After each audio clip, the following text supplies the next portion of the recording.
I finished all 6 books. From the deal until the Graham Effect, I finished all of the 5 off-campus series and the new book from Elle Kennedy, and I'm so proud of myself. I pushed through, and I don't know, it wasn't a very hard challenge at all, guys.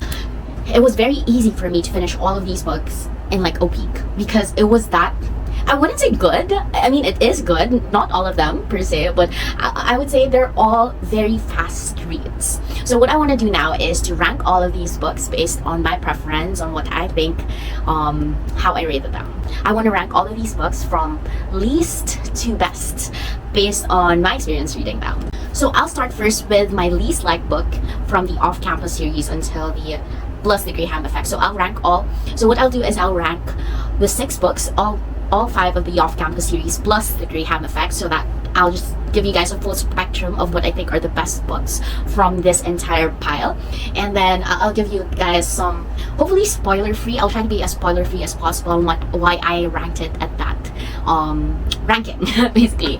So I'll start first with the book that I least liked. So top 6 for me is unfortunately The Mistake by Elle Kennedy. So this is book 2 of the off-campus series, and it features Liam and Grace. Liam is Garrett, the first book's best friend, and Grace is like a freshman that he met during his last year in college in Briar University. So the whole plot is that Liam is trying to get over Grace. Oh, sorry.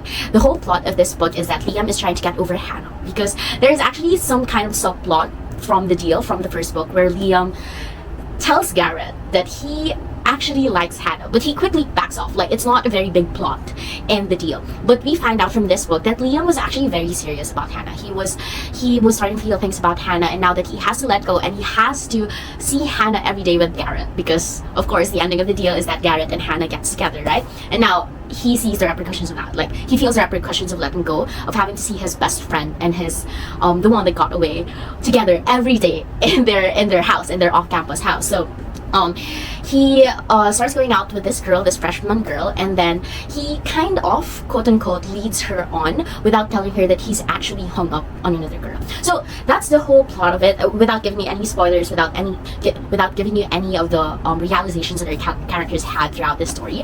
And I honestly thought that I would love this, because I really loved Liam's character in the first book. He's one of the better guys from the off-campus series, if I'm being honest, right? Like, from when I met them, first instance, the scenes that I met them, he's the one that stood out for me. But then I'm ranking this the lowest because it just didn't give any vibe at all. What's the best that I can say for it? The story was, the plot, it felt like a very rushed book. I have a feeling that the deal took off for Elle Kennedy and she kind of had to put out the second book, and this had to be the one for it, and it just didn't do it for me. I wasn't convinced. Ultimately, the reason why I didn't like it is because I wasn't convinced on I wasn't convinced on Liam and Grace's story or love story. Like, I don't know why they fell in love, honestly, because they were just kind of hooking up. A lot of their scenes are book montages, like literally a narrator just saying that, oh yeah, they hung out and they talk a lot about deep stuff or family stuff, but you don't actually get to see their boundary. You don't actually get to see how their dynamic goes, and I think that's the biggest gap of this book. Hold on, sorry, I'm still sick.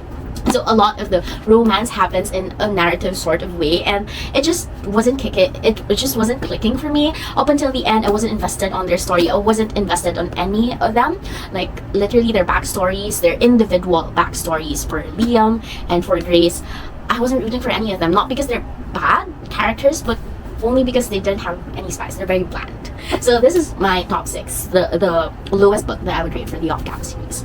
Now the next one, I don't think this is a surprise for everyone because this book isn't rated that high as well, but it is The Legacy, or the 5th book of the off-campus series. So this is the last book in the off-campus series, and it's kind of like, honestly, a fan service for all of the off-campus series fans, because it features all of our main characters from the first 4 books, and it's kind of like a ribbon on top of a gift. It's giving closing out their stories, trying to give some more details about their lives after getting together, and I think that's really just it, right? I didn't have any expectations going in, and I honestly didn't have any expectations going out. Like when I read this, honestly, I think the worst part about this, it would have been a really really good one if there are some characters in here that I just felt like they lost their character development from their own stories and their own books when reading their stories here. So I'm not sure if I'm giving you like a good glimpse of it, but this basically has 4 short stories featuring the 4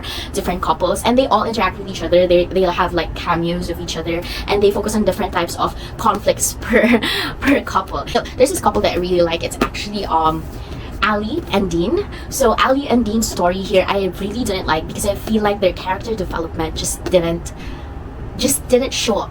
So whatever development they had during their own book, it just got lost here. It was a bit, not completely, it was a bit out of character for them, whatever the conflict they had in this book. So I would rate this top 5 for me in terms of ranking, because it's really just a fan service. I love seeing them interact with each other, but you also get that from the book. So you also see cameos from the book. So it's not like this is the only time they had cameos of each other, but I would say that this is the only time wherein the whole point of the book is a cameo of each couple. So there's that. This is top 5. The top 4 I would rate is The Go, which is actually the 4th book also of the off-campus series. So this is this features Tucker and Sabrina, and the whole plot of this book is, I think once you read the 3rd book, you will know the plot of this book, because there's actually a cliffhanger on the 3rd book wherein it leads directly to this 4th book, The Go. So this book features or focuses on Tucker and Sabrina. Tucker is this other off-campus guy wherein he's described as a very teddy bear kind of guy. He's like the biggest guy of the group, but he's also very like soft inside, and he's very calm and soft and very responsible. Meanwhile, Sabrina is actually Dean's, another guy's rival at school, and she's very focused. She's like an ice queen, that's how they would describe her. And this is marketed as an accidental pregnancy book. So Sabrina gets pregnant and they need to like figure out the waters of how it would work, right? Because Sabrina is gunning for law school. She's actually gunning for Harvard Law, and Tucker is gunning to he has his sights set on going back home and helping out his mom. So there's this whole conflict, of course, on what they will do, how will they figure it out together, but also slowly starting to fall in love with each other. So I think the reason why I'm placing this top 4 and not anything higher, and I'm actually placing this the 2nd lowest couple of the off-campus series, because as much as I love, and this is the kind of dilemma that I have, that is the complete opposite of The Mistake. This is the complete opposite of my dilemma for Liam and Grace. So for Liam and Grace, I did not care for their characters at all. For this one, I absolutely cared. I really, really did care for Tucker and Sabrina. They're like amazing characters individually. I also surprisingly liked their dynamics together. However, the story wasn't giving it for me. It wasn't giving at all. I would say that maybe this is a bit of a spoiler, or maybe it's not. Actually, I would have loved if somebody told me this before reading this book. The first half of this book is basically the same timeline as the 3rd book. So it's basically an overlap of the 3rd book, but showing a different perspective, because of course the 3rd book is focused on Ali and Dean. This book is focused on Tucker and Sabrina. But the first half of this book has the same timeline as the 3rd book.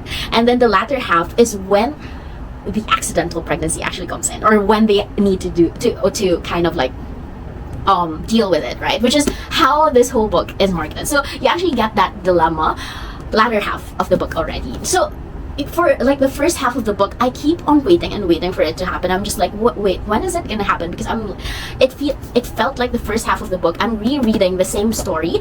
I'm just reading it in another point of view. If that makes sense, right? Like I'm seeing the same events happen, but instead of following Ali and Dean, I'm following Tucker and Sabrina, which is not bad per se, to be fair.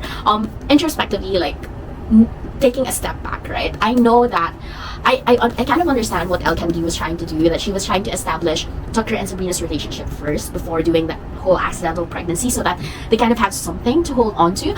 But I feel like it just took away from the whole it just took a lot of time for them to get there, and then when it actually happens, all of the conflicts that you're expecting, all of the character developments that you're expecting felt kind of rushed because you only have the latter half of the book to go through all of that. So I don't know, it just felt kind of rushed. I really like Tucker and Sabrina individually as characters. They're amazing, but I think the execution of this book just needed a bit more time to like, or just the execution of this book needed a bit more editing per se. Yeah.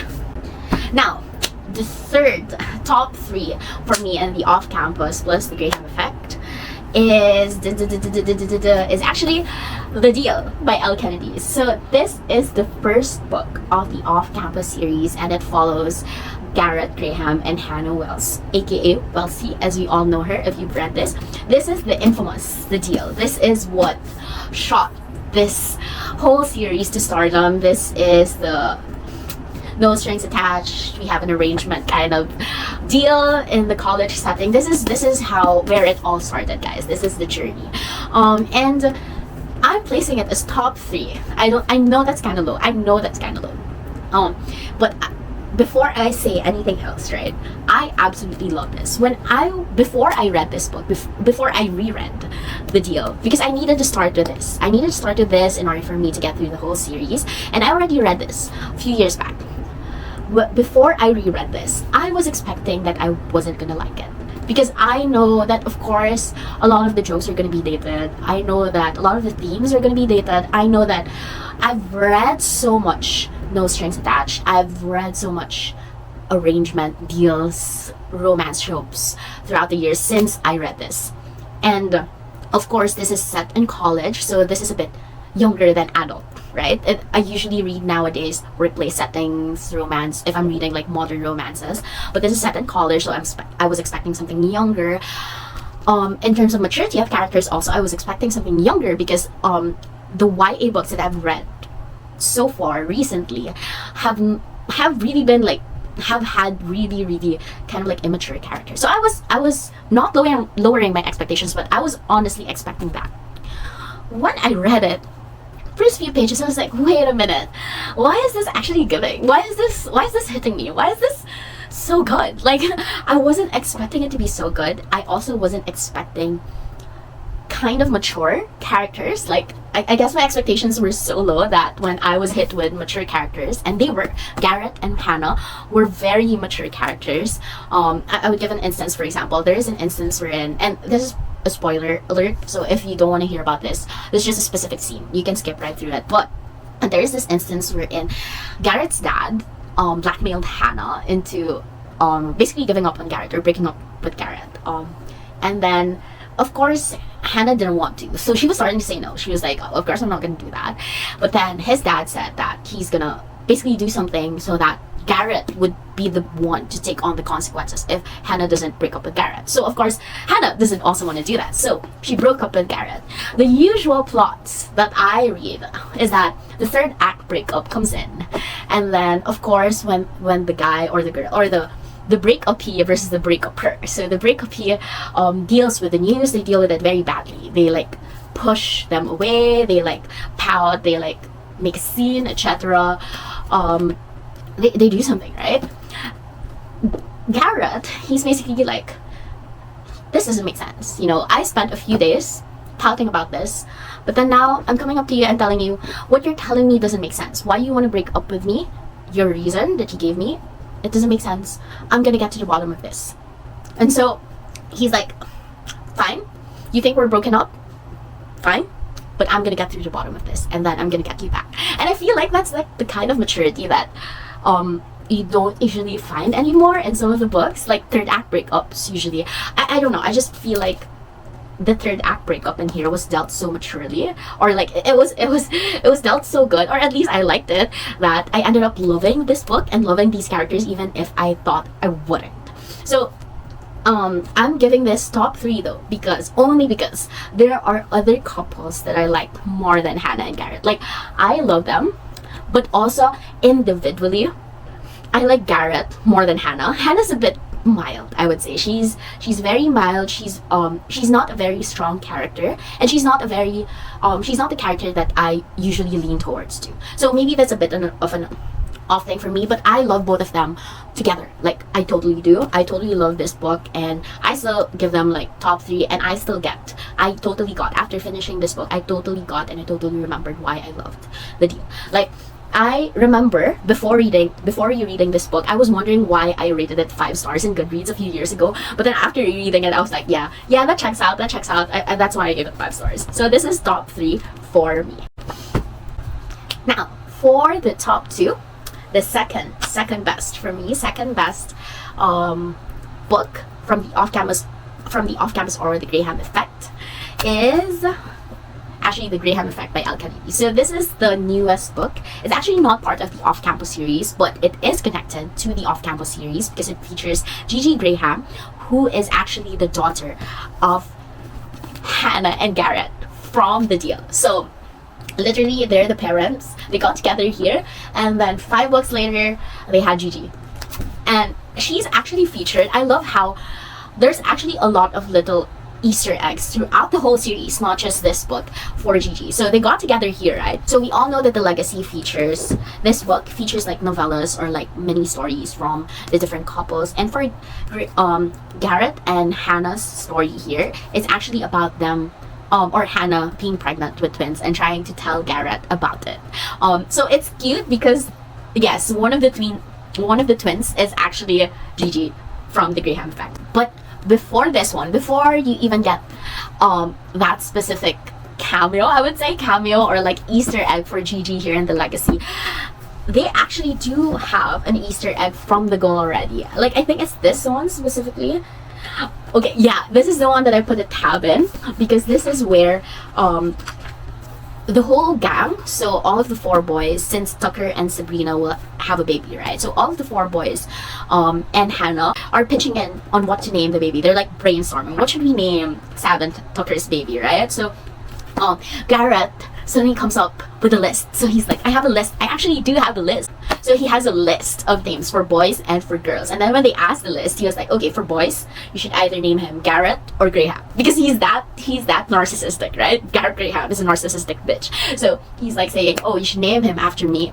And then he's like, but it's not a boy. What if it's a girl? Right? And then he's like, you should name him Gigi. I like the name Gigi. And then they're saying, why Gigi? Why would you want to name your kid Gigi? Is it short for something? And he's like, no, it's short for Garrett Graham, me, Gigi. And then that little like brainstorming session from one of the previous books suddenly came true because he actually named his kid Gigi after him, Garrett Graham. And it's so funny because one of the inside jokes here is actually that the guy, Ryder, has a nickname for Gigi because he thought when they first met that Gigi is short for something, Giselle. So he just decided to call her Giselle all throughout the book, and at first it pissed off Gigi so much, of course, but then, you know, it just became a nickname for them and an inside joke. But yeah, so this follows Gigi's story, the kid of Garrett Graham, and I really, really love this book. Like, you guys, you can see the I don't know, there's just something about Elle Kennedy's writing that makes it so good. But this book, really off the charts. The plot, the characters, I really, really love them. And this follows Gigi, Garrett's kid, Hannah and Garrett's kid, and she's actually a hockey player like her dad. So she's also in Briar University, and she's leading the girls hockey team. And of course, she has dreams of her own. So what ends up happening is she strikes up a deal, wink wink, with the co-captain of the boys hockey team in Briar University as well, Ryder, and she strikes up a deal wherein Ryder would help her develop some of her hockey skills that she seems to have in gaps so that she can make the national team, while she will help Ryder kind of like butter up her dad because he wants to get into like this camp that Garrett has established for hockey players. So it's like, there's so many. I think what I love most, and I'm being a bit biased about this, I know this is Gigi and Ryder's story, I know this is about them, but the best thing about this book is quite honestly the cameo of Garrett and Hannah. Garrett mostly, honestly, because when I tell you, Garrett as a dad is something that you would need to read. I'm telling you that in full honesty. Like, I was not expecting to love him as a dad, but I managed to love him more than I loved him in The Deal. Like, him as a dad so much better than any characterization he had when he was in the deal trying to woo Hannah, whatever that is. There's just something about this that made me, oh wow, I did not expect that I would love Garrett's interactions with Gigi, interactions with his other kid. It's just very sarcastic as that, very cool dad vibes, but also, you know, he's overprotective of them. So there's that. I actually really like this, as you can see with the tabs. I rated this top 2 only because of 2 things. Like, there's only 2 reasons why I chose another book over this book. One, the characters, I love them, but I love the characters of the other book better. Second, there's like a certain plot line at the end of this book that I was not a complete fan of. Like, it didn't ruin the book for me. I would still rate this top 2 out of the 6 books. Like, this is still top. But then, like, there's just a certain plot line. I wouldn't, of course, this is spoiler free, so I'm not gonna say it, but there's just something about it that just didn't sit right with me, and I wish it didn't happen. Like, I wish it just didn't happen. Like, it didn't need to. It wasn't needed in plot, but it's there, and I wasn't a fan of it. So yeah, this is my top 2. And of course, I mean, I'm pretty sure if you know the whole off-campus series, you already know what I haven't said yet.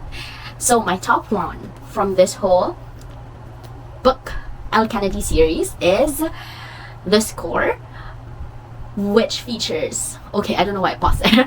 So my top 1 is The Score, which features Elle and Dean. Hands down, they're my absolute favorite couple. And honestly, one of the cons that the Graham effect didn't had, from my opinion, is that they didn't have any Elle and Dean. They only had Dean, but they didn't have any Elle and Dean interactions. Like, I swear, this couple is like the absolute best. Like, I would give my life up for them. Because this book, this story has everything. Characters who are flawed, but also like very lovable. Okay, so let's talk about the characters first, right? Elle and Dean. They're characters that you would typically not like. So Elle is Hannah's best friend. Dean is basically one of the guys from the off-campus house. And they're like stereotypes. They're like caricatures of characters you usually would not root for in a romance book. So Elle is this very perky, very artistic. She's basically trying to become an actress girl. Okay, she's a theater kid who's very pretty, who's very beautiful, who's very much the queen bee. That's the vibe that she's giving. And then Dean is a literal fuckboy, and he knows it, and everyone knows it. Like, literally, the joke is that he has done it with everyone in Briar University. That's the whole thing, and it's probably not a joke. Like, that's the whole joke. The whole joke is that he's probably done it with everyone, and that's probably not the joke. Like, that's it. So, and the reason why, and I know there's such caricatures, but I feel like because they started off as that, their whole journey as characters, I wouldn't even say character development, because they didn't change fundamentally. They're still the same. Like, Dean is still this very privileged fuckboy guy.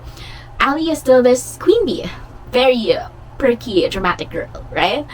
They didn't fundamentally change, but like, seeing those characters like go through all of these like story, I don't know, it's just something about their characters, like knowing that these very flawed characters are going through this stuff, it just hits more, and it makes you invest in their happiness more. Like, I really loved it. You just relate to them more, and they just feel more real because they're very flawed in the first place. They're not perfect characters. They're not like perfect at everything. They don't do everything. They're not very nice people. They're actually not very nice people in this book, but that's the thing, they're very flawed, and I really love that about them. Now, in terms of the story, it's very basic. I would say it's very basic, wherein Elle goes through a breakup. So the whole dynamic is that Elle is a nester, meaning she usually goes through committed relationships, while Dean is a fuckboy. He usually just does not do relationships. He does not do commitments, right? And what do you get when you put those two together? So what do you get when you put a nester and a non-committal guy together? That's The Score. Because Elle just got out from a very long relationship, so it's like their senior year in Briar University. They're about to graduate. Elle breaks up with her boyfriend, whom she has been with since the start of their Briar University. In fact, they are actually featured in the deal together. Like, here, Oh, sorry, not this one. And the deal, oh, not this one also, oh my god. And here, Ali actually was still with her boyfriend for like years, and here they just broke up. And basically, they go on this no strings attached kind of thing. It's very, I would say, it's very basic as a plot of romance, but what gets me is the banter. Like the amount of times I actually laughed out loud in this book, the amount of times I like squealed from this book. I didn't even tab it, but only because I got through it so fast, because it was that good. It deals with a lot of trauma. Maybe that's just like a thing, I'll put it on there, but honestly, just what got me is that the characters, they're very flawed, but it's rare to see very flawed characters, fundamentally not perfect, fundamentally imperfect characters, fundamentally you know, the caricature characters be given like a whole book dedicated for them and be given like life. And I really love that about them. Their dynamic is so good. Like when you have this very cool guy who's like doesn't care about anything, at least that's the vibe that he's giving off, and then you have this girl who cares too much about everything. They're like super, when opposites attract. This is like the perfect formula for opposites attract. And it's not even complete opposites, because they're like very, like the vibe that they're giving is that they're both very high maintenance people, and it just works. It just works for me. And their character development all throughout the book, I loved it. I loved it so much. Ali and Dean are my babies. I love them both so much, and this is my top one from the whole off-campus series. And that's really it. Oh my god, this whole video has been like weeks in the making. That's my official ranking. I'll just put them here for the off-campus series plus the Graham Effect. And if you guys haven't picked it up yet, you should totally read the off-campus series by Elle Kennedy and the Graham Effect, the newest book, if you've already read the first series before. And that's really it for this video. Thank you so much for watching, and see you all again in the next one. Bye!